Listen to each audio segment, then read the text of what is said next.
ঝুলন্ত ব্রিজ না ওইটা হ্যাঁ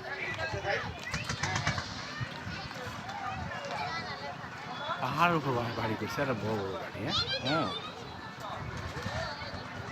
এটা হচ্ছে সবচেয়ে সিকিমেরটা ভালো লাগে। সিকিমে যদি আপনি দেখেন, আমি ভোরে জানলা খুলে দেখি, মানে ব্যালকনিতে গিয়ে দেখি চাউলের বড় ড্রাম, পানির ড্রাম পিঠের মধ্যে নিয়ে এই যে উঠতেছে, এর চেয়ে উঁচু, এই যে টুক টুক টুক টুক এরকম করে পাকা করে উঠতেছে, এই ওয়েট আপনি নিতে পারবেন না।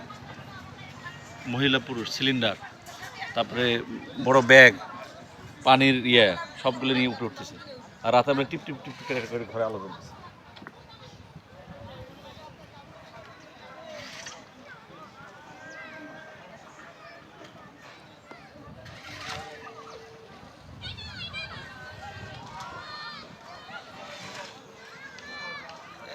হ্যাঁ।